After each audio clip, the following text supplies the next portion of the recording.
The terrible thing happened at night, as most terrible things do.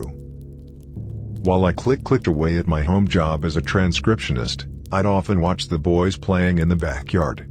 They'd be at it for hours, acting out some scene with foam swords and plastic guns, only stopping when the sun left to rise elsewhere. Seeing Mason happy made me happy. He'd finally found a friend. His father left us when he was 6 months old and, more or less, held no role in his life. Sure, there were the occasional visits every few years, but even those were short and faint, not even so much as an annual birthday card. Perhaps that was why Mason anchored himself such a secure distance from other kids, a point driven home by his 5th grade teacher and several others. Part of me didn't blame him. Kids in school, especially the ones I can recall, weren't the friendliest bunch. If you were lucky, you could pick out the sharks from the minnows and avoid them, but honestly, they all looked the same, twined together in the same concrete box. "Please give him a best friend," I'd whisper at my bedside every night, sending out the same message to God, or at least to something just as benevolent, to hear my prayer. Give my son his first best friend. Then, one day, much to my wonderment, Mason brought Todd home for a playdate. He was a petite boy with mismatched clothes, unkempt hair, and the bluest eyes you'd ever seen. I was ecstatic, relieved that my son had finally cracked open his shell and found a buddy. I saw him at the park, Mason told me when I asked how they met. He was sitting alone at the swings like he was sad. When he saw me on my bike, he waved, and I waved back. Then, we hung out, and he was really cool. As he shared this, I couldn't help but smile at his excitement, so much deserved by the loneliest boy in the world. That night, they had a sleepover and passed out in the living room. From my bedroom, I could hear the muffled speech of our television which they had left on.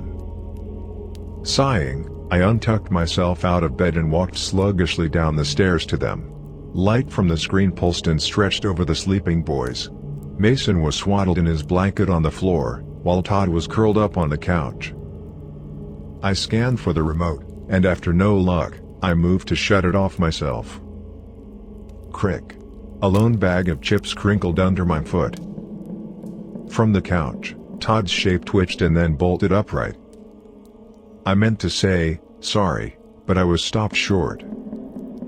When Todd jutted awake and opened his eyes, I couldn't see them. They hadn't rolled up in their sockets or slipped to their sides, they were simply gone. 2 holes of singular darkness. Todd had blue eyes, vividly blue eyes. But at that instant, not even the glow of the television reflected off those dark membranes, black as Santa's coal. Then, he blinked, and the eyes returned.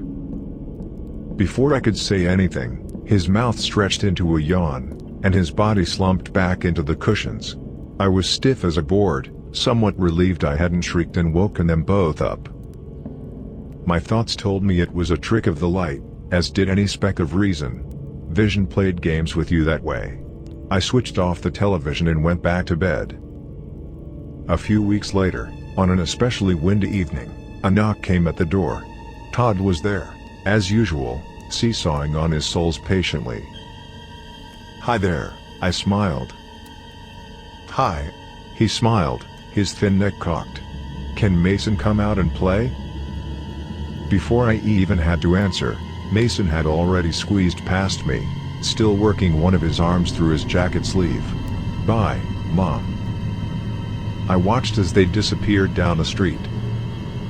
The rule was to be back before dark, and to their credit, the boys always returned just as the skies started to dim. On that particular outing, they came home with some cool rocks they'd found and dirt-clotted sneakers. By the time Todd was ready to walk back home, it had fallen too dark for him to go alone. I gave him a ride, with both boys in the back seat. It wasn't a far drive, as his house was only a few streets away. Every so often, my eyes would slip back to the rear view and see Todd watching the street, Mason dozing off next to him. As we passed beneath the street lamps, a bar of light would creep through the window, roll over his face, and vanish over his head. The car suddenly rocked as my wheels rolled too hastily over a speed hump. His gaze left the window and met mine. Only this time, As the slanted light skimmed over his features, blue eyes did not look back at me. They were gone, blotted out by the same oily darkness. Silent murky circles. Even his skin in just that quick moment looked different, like dry, mottled clay fit poorly over a skull. Lips bloodlessly shriveled. I slammed on the brake, jostling all of us with a sudden lurch. Mason gasped himself into wide-eyed awareness. As fast as it had happened before, the straight-faced horror in my backseat returned to a sweet young boy, shocked and surprised. "Sorry," I breathed. "Sorry about that, guys. I thought I saw a cat in the road." We reached Todd's house, a white ranch style with a flowering dogwood tree in the front yard. As the boys said their goodbyes, I could only stare into the dashboard, my heart sending tremors down my arms. The world felt off its tilt as if the lines separating actuality and nonsense were blurred. I was disoriented by how real it seemed, his eyes like deep, dark wells, his unhealthy skin stretched and pulled like a death mask. My thoughts clashed with the fold of my brain that formed logic, and eventually, logic won. It was all in my head, period. But despite how far-fetched it sounded, I actively avoided eye contact with Todd, not even giving a sliver of opportunity for that oily pitch to return. If it even happened in a passing glance or a quick double take, I'd be back to circling the rim of a mental collapse. A week later, I went to pick up Mason from Todd's house. I'd pulled up along the curb, texted, "I'm here," and waited there for some time. There was no sign he'd read my message, nor did he answer any of my calls. When I got tired of waiting, I twisted the keys out of the ignition and made my way up the slim walkway. The house was missing a great deal of shingles, which scarred its roofline in dark patches. The rain gutters were clogged and stunk of decomposing leaves. I knocked briskly and waited. The door unlocked, held only partially open by a door chain. "Yes?" the face peeking out asked. His voice was nasally, like it was lodged somewhere in his throat, right in the pit of it. "Hi, I'm Holly, Mason's mom, here to pick him up." The door closed and then opened fully as the chain slid out of its holder. The man on the other end was lanky with onset baldness widening his forehead, his eyes tired and heavy. "Oh, sorry about that," he said, flashing a thin-lipped smile and offering a handshake. "David. The boys are probably still on their way back, but they'll be here any minute now. You can come inside and wait if you'd like. I've got some tea ready to go." I took him up on the offer and followed him inside. At our immediate right was the living area, where a woman sat watching a rom-com on the television. Paying no mind to the sound at the door, she kept her back to us. Beneath the show's timed laugh track, I could hear the sound of hard, labored breathing. Hanging over the side of the sofa drooped a thin, skeletal wrist. On the wall, a gray Kit Kat clock shifted its eyes and wagged its tail. The kitchen was small, with a triangular arrangement of sink, stove, and refrigerator, a small dance between the three. Flowery wallpaper looped around the room. A Formica top table sat against the wall with minty green chairs. I took a seat in one as David retrieved some cups from the cabinet. The smell of light orchid drifted through the air. "Hope you like green tea," he said quietly as he filled the cups and brought them over. "Green is fine," I replied, taking the cup from him. "Thank you." He planted himself in a chair. "They're really fond of each other, aren't they, the boys, I mean?" "I'd say so. You can hardly keep Mason away," I laughed. By this point, I had noticed the dark pouches beneath his eyes more clearly. In fact, his overall appearance seemed to hang in a mournful sag. Whatever supplement he needed, he was missing a lot of it. "So, how long have you been in the neighborhood?" I asked for the sake of conversation. "Oh, a good while now," he mused, rubbing a finger along his cup. "Really? I'm surprised Mason didn't meet Todd sooner. Our houses aren't too far from each other." "Todd?" he asked, as though needing a moment to remember his own son's name. "Oh, yes.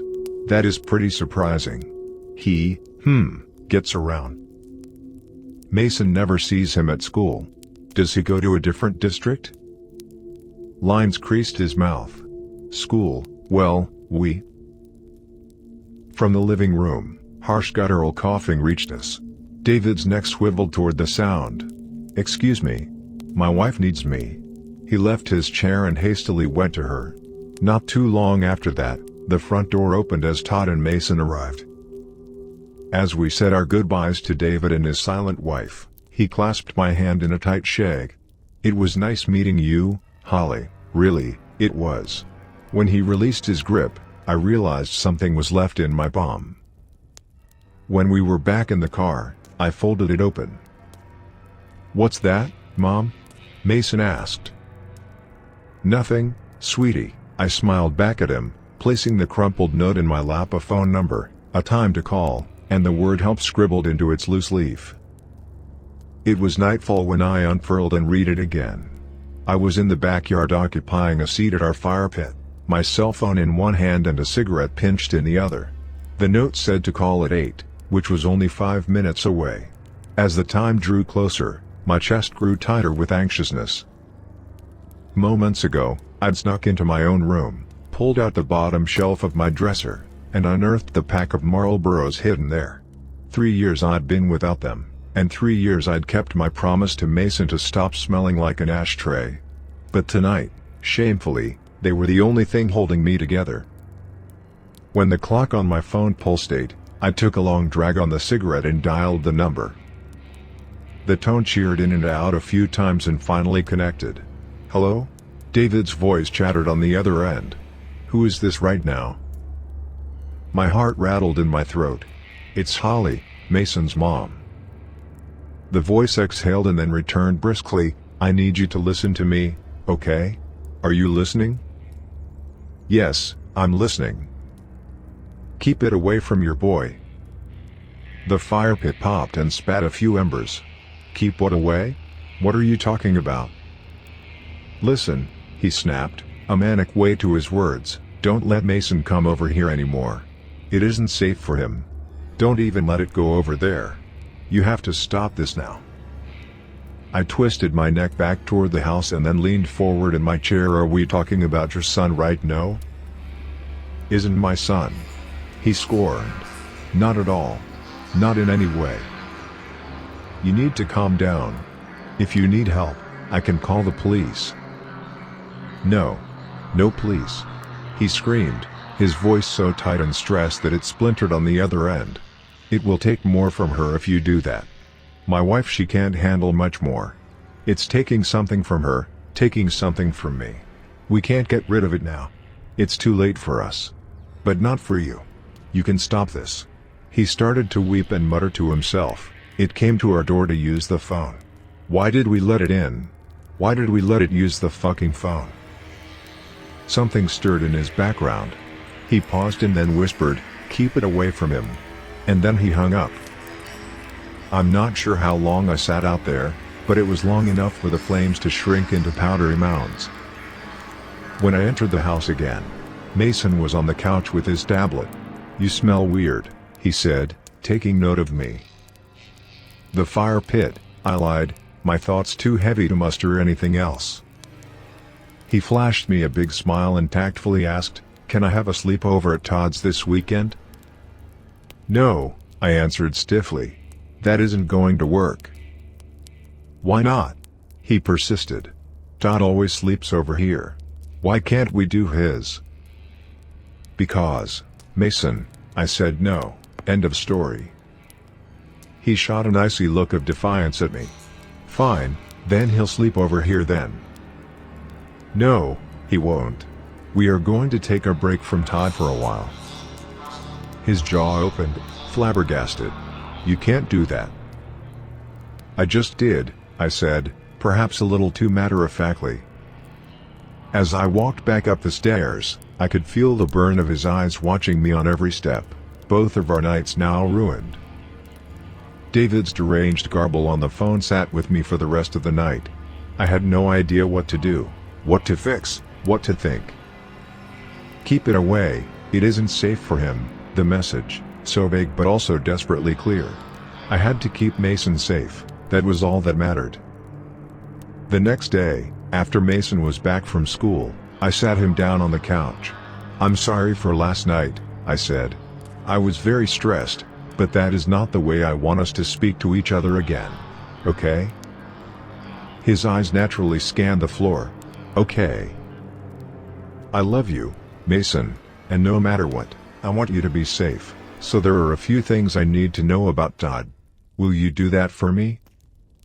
He nodded again, his sneakers softly kicking the backpack slumped on the carpet. "Did he ever act weird or strange to you?" His head shook. "What about his parents? Did he act differently around them at all?" Same answer. I wasn't sure how to word the next question, but I did my best anyway. "Did he ever do something with his eyes?" This time, Mason nodded. My heart squeezed itself smaller. I wanted so much to change the subject, to retreat to the kind cadence of sanity. But I had to know more. I had to protect my son. "What did he do with his eyes?" "A trick," Mason replied hesitantly. "Told me not to tell anyone though." "You have to tell me." His lips crinkled, trying to keep the secret zipped up. Then, he finally spoke. He could make them disappear. I felt drugged by his words, my head even feeling lighter, like all the logic in the world had just been raptured away. "You did see them," my thoughts repeated. "You did see the deep, dark wells." As quickly as all my self-doubt left, a scream of dread filled the empty spaces. "Did it scare you?" I asked. "A little," Mason replied absently.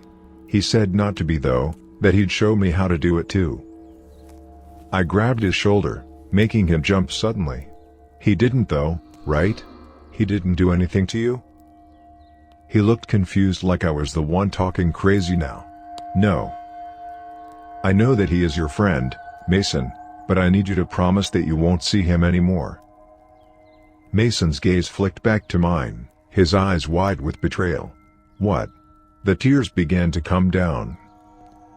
"Promise me," I repeated, the words like razors scraping down my tongue. "I don't want to." "Mason." After much hesitation, he tearfully replied, "I promise." I hugged him, closed my eyes, and surrendered to the cruelty of it all. For the rest of that hellish week, I kept my ears tuned for the knock at the door. For whatever reason, Todd never used the doorbell. Inevitably, the knock came. Behind the frosted glass of our front door, I could see Todd's vague-shaped teetering on his soles. When the door opened, he smiled up at me. "Hi, can Mason come out and play?" "Sorry, dear," I smiled back. "Mason can't play today." The corner of his mouth lifted as his neck cocked to the side. "Can he later?" "No, I don't think so, sorry." His nose wrinkled, and the skin between his eyebrows creased. "Okay." I closed the door, watched him leave, and that was that. It might take a few times, but eventually, the message would sink and leave my son alone. I felt a sense of pride behind that, and what could possibly better protect a boy than his mother? But when I turned and saw Mason's cold eyes from the stairs, the pride all but evaporated. When Todd returned the next day, I gave him the same answer. Then the day after that, and the one after that. I couldn't even refuse to answer when he knocked, otherwise, he'd sit there and wait, knock again, and wait some more, knowing full well we were home. 4 straight evenings of it. And poor Mason, he had every right to despise me for this. No parent could want to wall themselves between their son and his best friend, his first friend, but what choice did I have? We were drifting apart, orbiting ever farther away from one another. He was my prisoner, and I was the judge sentencing him back to a lonely world. Surely he'd make new friends, right? The world was full of them, and if anything, this was proof that he could find them. That thought helped me cope, anyway. When the knock came for the 5th time in a row, my tolerance had run out. Todd wasn't catching on, and to make matters more irritating, it was 8 or so at night this time. Part of me hoped it was someone else, maybe a neighbor bringing a package by that was wrongfully left on their doorstep. But I knew better than that, and I was not allowing this to go any further. Mason was doing his homework at the kitchen table when I passed by him, no acknowledgement whatsoever. When I pulled the door open, Todd was standing beneath our porch light, both shoulders hunched over his ears as though expecting me to smack him, and perhaps verbally that was what I did. "Go home," I said assertively. "We're done. No more of this, all right?"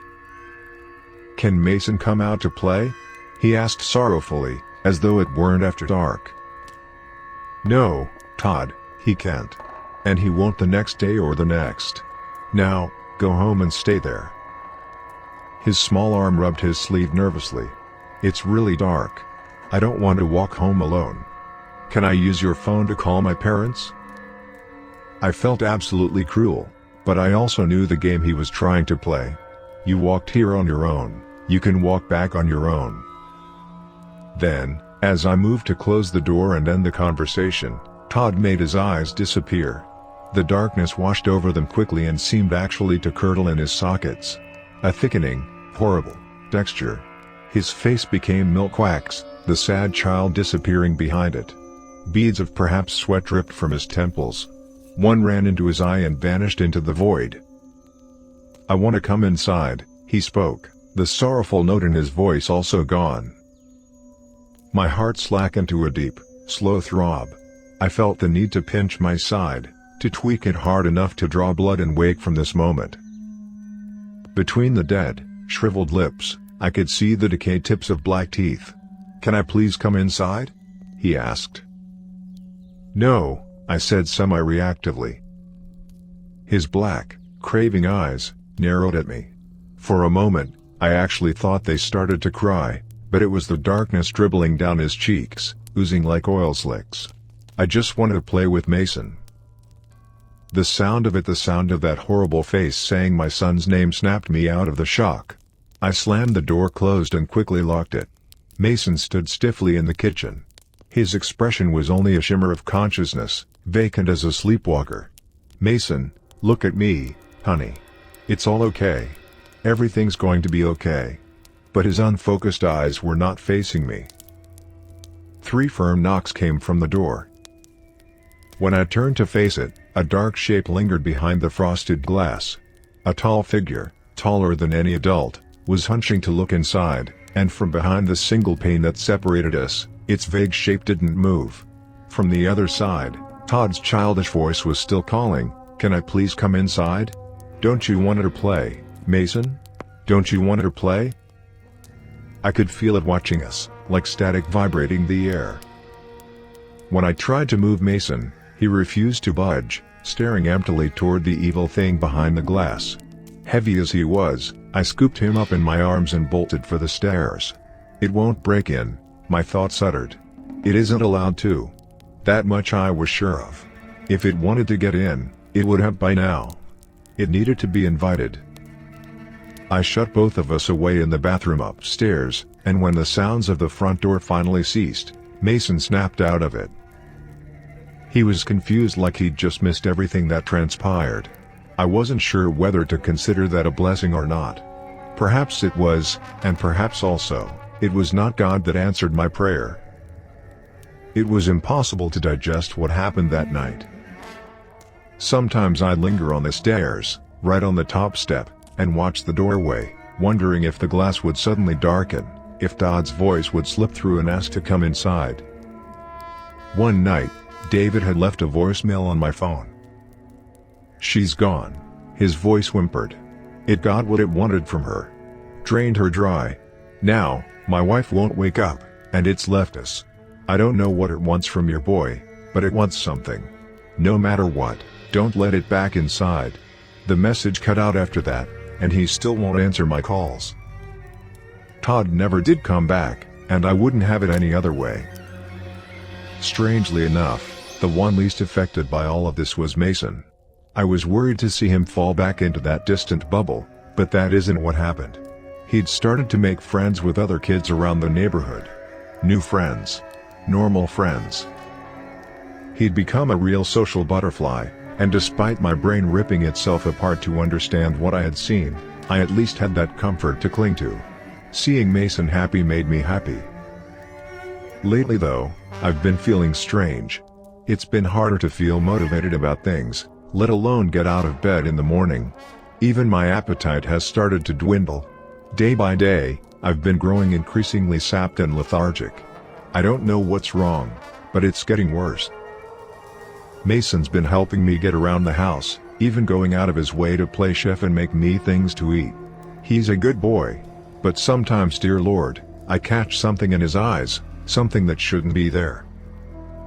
But it's only a trick of the light. Please God, let it only be a trick of the light.